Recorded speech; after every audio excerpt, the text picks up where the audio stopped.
요즘 집은 있는데 불안하다는 말을 자주 듣습니다. 아파트 등기부에는 내 이름이 찍혀 있지만 통장에는 늘 잔액이 없습니다. 월급날이 오면 마음이 편해져야 하는데 이제는 오히려 숨이 막힙니다. 월급이 들어오자마자 은행으로 빠져나갈 돈이 머릿속에서 먼저 계산되기 때문입니다. 6%대 주택담보대출 금리. 지금 이 순간에도 누군가는 소고기를 먹고 싶어도 참고 주말 약속 대신 배달을 나가고 있습니다. 집을 샀다는 이유만으로 삶이 이렇게 팍팍해질 줄 누가 알았을까요? 시간을 잠시 2020년, 2021년으로 돌려보겠습니다. 그때 분위기를 기억하시는 분들도 많을 겁니다. 기준금리는 0.5%, 주택담보대출 금리는 2%대 중후반, 5억을 빌려도 한 달 이자가 100만 원 조금 넘는 수준이었습니다. 이 정도 이자는 누구나 감당 가능했습니다. 월세 낸다고 치자. 어차피 월세도 이 정도는 나간다. 관리비 조금 더 내는 셈이다. 게다가 그때는 자고 일어나면 집값이 올랐습니다. 오늘 오른 가격이 한 달 이자보다 더 컸습니다. 그래서 이자 100만 원이 전혀 아깝지 않았습니다. 오히려 싸게 느껴졌습니다. 그래서 사람들은 조금씩 선을 넘기 시작했습니다. 4억, 5억, 많게는 7억 이상씩 대출을 받았죠. 모자란 돈은 신용대출과 퇴직금 담보대출, 부모님 도움까지 더해서 어떻게든 계약서에 도장을 찍었습니다. 그때는 그게 무모해 보이지 않았습니다. 오히려 안 사는 사람이 뒤처지는 사람처럼 보였으니까요. 당시를 떠올려보면 이 말이 얼마나 자주 나왔는지 기억하실 겁니다. 지금 못 사면 평생 전세다. 월급 모아서 집 사는 시대는 끝났다. 이런 말들이 공포처럼 퍼졌습니다. 특히 2030 세대에게는 그 공포가 더 크게 다가왔습니다. 열심히 일해도 월급은 제자리였고 집값은 미친 듯이 올라가고 있었으니까요. 가만히 있으면 나만 도태되는 느낌. 나만 바보 되는 느낌. 그래서 빚을 내는 게 선택이 아니라 필수처럼 느껴졌습니다. 그게 바로 영끌이라는 단어가 일상어가 된 이유였습니다. 하지만 파티는 생각보다 훨씬 빨리 끝났습니다. 문제는 금리였습니다. 미국 연준이 금리를 올리기 시작했고 그 여파는 그대로 한국에 닿았습니다. 처음엔 다들 이렇게 생각했습니다. 금리 조금 오르다 말겠지. 설마 더 오르겠어? 하지만 현실은 달랐습니다. 2025년 현재 시중은행 주담대 금리는 다시 6%대를 위협하고 있습니다. 2%대에 빌렸던 대출이 5%, 6%로 갱신되면서 한 달 이자는 2배 이상으로 뛰었습니다. 5억 대출 기준으로 이자만 250만 원, 300만 원입니다. 이 금액이 체감이 안 되신다면 이렇게 생각해 보시면 됩니다. 월 실수령액 500만 원. 이 정도면 고액 연봉자라고 할 수 있습니다. 예전에는 이자 120만 원 내고 380만 원으로 생활을 했습니다. 저축도 하고 외식도 하고 취미생활도 가능했죠. 지금은 다릅니다. 이자만 300만 원이 나갑니다. 남는 돈은 200만 원입니다. 이 200만 원으로 생활비, 자녀 학원비, 세금 등등 모두 해결해야 합니다. 대부분의 20대, 30대는 실수령액 500만 원에서 한참 못 미치는데요. 그들은 도저히 생활을 이어갈 수 없는 상태가 됩니다. 아이 학원비는 말할 것도 없고 외식 한 번 하는 것도 부담이 됩니다. 그래서 영끌한 사람들은 주말에 쉬지 못합니다. 배달 알바를 뛰고 투잡을 찾습니다. 하지만 그렇게 버티는데도 한계가 있습니다. 자산은 있는데 현금이 없는 상태. 겉으로 보면 수억짜리 아파트를 가진 집주인입니다. 하지만 실제 삶은 카드값 걱정하며 하루하루 살아갑니다. 이쯤 되면 이런 말이 꼭 나옵니다. 그렇게 힘들면 집 팔면 되잖아. 욕심 부린 거 아니야? 틀린 말은 아닙니다. 하지만 문제는 팔고 싶어도 팔 수 없다는 겁니다. 서울 노원, 도봉, 강북, 경기도의 동탄, 평택 등등. 20대, 30대 영끌한 사람들이 많이 들어갔던 지역들. 이 지역들의 일부 아파트는 고점 대비 30%까지 떨어졌습니다. 물론 입지가 좋은 곳들은 회복하기도 했지만 대부분 집값이 떨어져 있습니다. 8억에 산 집이 지금은 6억도 안 됩니다. 대출은 그대로 5억이 남아 있습니다. 이걸 받아들이는 건 엄청난 심리적 고통입니다. 그래서 많은 사람들이 팔지 못하고 버티기를 선택합니다. 더 큰 문제는 가격 문제가 아니라 거래 문제입니다. 6억에도 사겠다는 사람이 없습니다. 매수자들은 이렇게 말합니다. 금리도 높은데 왜 지금 사냐, 더 떨어질 텐데. 이렇게 앞으로 몇 년이 흐르면 어떻게 될까요? 버티다 보면 어느 순간 한계가 올 수 있습니다. 이자를 몇 달만 밀려도 은행은 기다려주지 않습니다. 서류가 법원으로 넘어가고 집은 임의 경매로 넘어가게 되는 거죠. 요즘 법원 경매장은 젊은 사람들의 매물로 가득합니다. 30대, 심지어 20대. 한때 지금 아니면 끝이라는 말에 집을 샀던 사람들이 이제는 경매 물건의 주인이 됐습니다. 이민종 씨는 2022년 고점에 14억짜리 아파트를 샀습니다. 대출을 7억 이상 끌어다 썼죠. 그때는 집값은 무조건 오른다는 믿음이 컸으니까요. 당시만 해도 아파트 가격이 매달 몇 천만 원씩 오르는 분위기였죠. 민종 씨도 지금 사지 않으면 앞으로 기회가 없다고 생각했답니다. 하지만 지금은 어떨까요? 이자만 매달 250만 원 이상 나가는데 집값은 2억이나 빠졌습니다. 심지어 비슷한 조건의 매물은 매수자가 없어서 2년째 팔리지 않고 있다고 합니다. 이런 사례가 지금 부동산 시장에서 하나둘이 아닙니다. 정부가 대출 규제를 강화하면서 더 이상 대출을 많이 받을 수 없어졌고 규제 지역이 확대되면서 전세를 끼고 사는 갭 투자도 막혔습니다. 올해 상반기만 살펴봐도 서울 주택 매매 가격 지수가 소폭 상승했지만 이는 고가 아파트 거래에 치우친 결과입니다. 실제로 전체 시장은 소강 상태이고 대출 조이기로 인해 젊은 세대나 서민층 수요가 꺾인 상황입니다. 특히 30대와 40대 고소득 직장인들의 대출이 막히면서 시장의 활력이 떨어지고 있습니다. 또 다른 사례를 한번 살펴보겠습니다. 장민수 씨의 이야기입니다. 지난 상승장 끝물에 투자해서 크게 물린 분인데요. 4년 전, 그러니까 2021년의 일입니다. 그때 부동산 시장이 한창 뜨거울 때였습니다.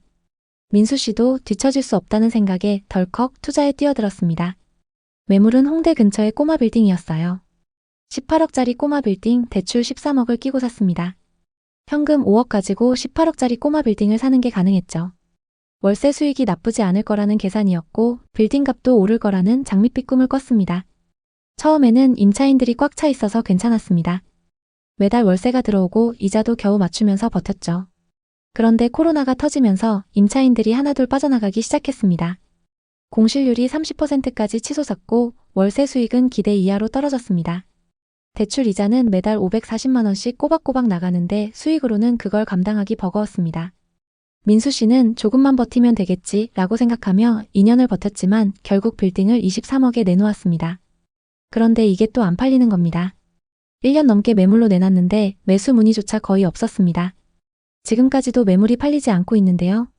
민수 씨가 털어놓길 부동산은 주식처럼 쉽게 사고 팔 수 있는 게 아닙니다. 대출을 많이 끼고 들어가면 시장이 조금만 흔들려도 바로 직격탄을 맞습니다. 이렇게 말했습니다. 현재 서울 수도권에는 민수 씨와 비슷한 상황에 처한 분들이 많습니다. 레버리지를 활용해서 들어간 사람들이 시장 변동에 취약해진 것입니다. 민수 씨의 사례만 그런 게 아닙니다. 평택에 사는 이영식 씨 이야기를 해보겠습니다. 영식 씨는 4년 전 고덕 신도시에 9억짜리 아파트를 샀습니다. 대출 5억, 자기 돈 4억으로요. 그때 평택은 무조건 오른다는 분위기였습니다. 고덕 신도시 개발과 삼성전자 호재로 주목받았죠. 하지만 지금은 어떨까요? 그 아파트 값이 6억으로 뚝 떨어졌습니다. 대출 이자는 매달 나가는데 집값은 안 오르고 전세금도 많이 떨어졌다고 합니다. 영식 씨는 이렇게 말했습니다. 이제 이자 내느라 적금도 깼어요. 언제까지 버틸 수 있을지 모르겠네요. 이분처럼 고가 아파트에 대출 끼고 들어간 사람들이 고금리와 거래량 감소로 고통받고 있습니다. 규제 이후 중위권 아파트 가격이 떨어질 조짐이 보인다고 합니다. 실제로 작년 대비 서울 수도권의 아파트 거래가 급격히 줄어들었고 일부 단지는 매물이 쌓여도 매수자가 없는 상황입니다. 김소정 씨는 안양에 20억짜리 상가 건물을 샀습니다. 대출 15억을 끌어다 썼는데 공실률이 30%가 넘어가면서 월세가 이자를 못 따라가고 있습니다. 김소정 씨는 이렇게 말했습니다. 임차인 구하기가 하늘의 별 따기네요. 건물주만 되면 끝일 줄 알았는데 삶이 더 힘들어졌어요. 이런 사례들을 보면 공통점이 있습니다.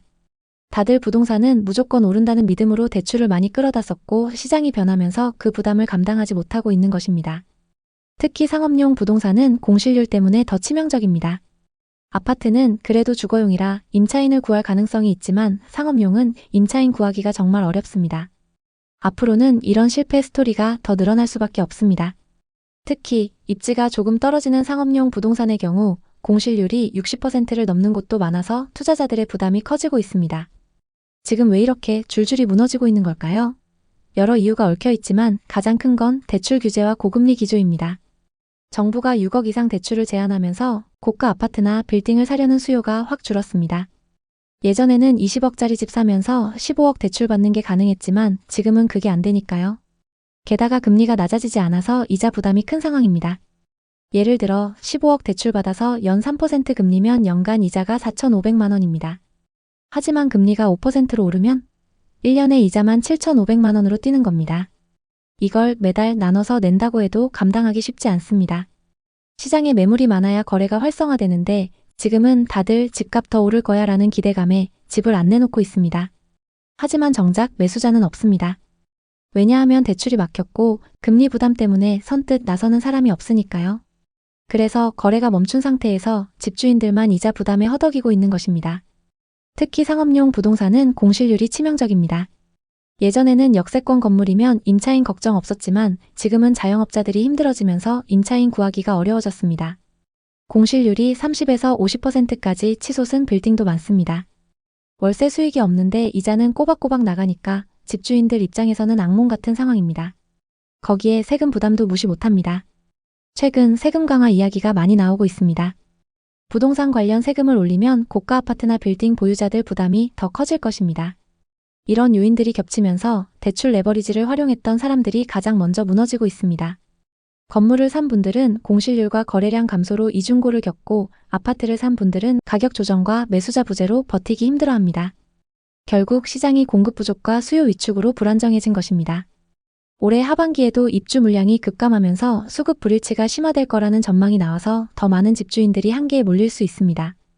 실제로 한국부동산원 자료에 따르면 서울의 신규 입주 물량이 작년 대비 30% 줄었고 이는 공급 부족을 더 부추기고 있다고 합니다. 이런 시장에서 우리는 무엇을 해야 할까요? 우선 무리한 대출은 절대 금물입니다. 부동산은 레버리지를 활용하면 수익이 커질 수 있지만 반대로 리스크도 엄청 큽니다. 10억을 훌쩍 넘는 대출 끼고 부동산을 샀을 때 그 이자 부담은 엄청납니다.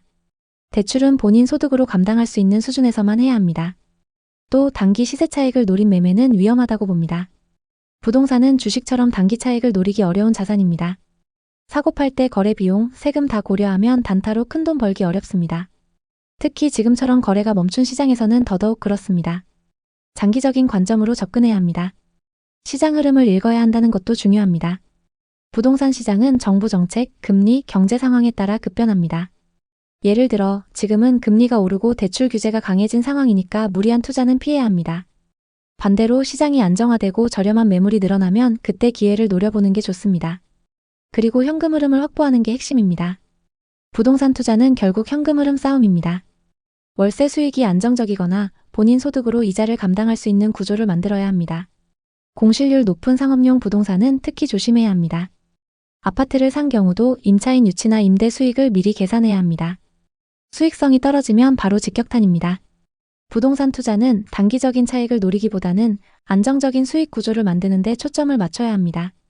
예를 들어 임대 수요가 꾸준한 지역이나 소형 주거용 부동산에 투자한다면 공실 리스크를 줄일 수 있습니다. 올해 상반기 데이터를 살펴보면 서울 아파트 매매가가 상승했지만 이는 규제 전 거래의 영향이고 하반기에는 크게 둔화되고 있습니다. 전세대출 규제로 전월세 시장도 불안정합니다. 또 상업용은 공실 문제로 장기 불황이 올 수도 있습니다.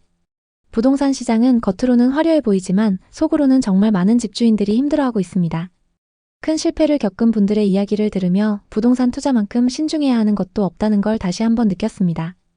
만약 여러분도 투자 계획이 있다면 무리한 대출은 피하고 시장 흐름을 꼼꼼히 체크하시길 바랍니다. 오늘의 이야기에 공감하셨다면 구독과 좋아요를 눌러주세요. 오늘도 시청해주셔서 감사합니다.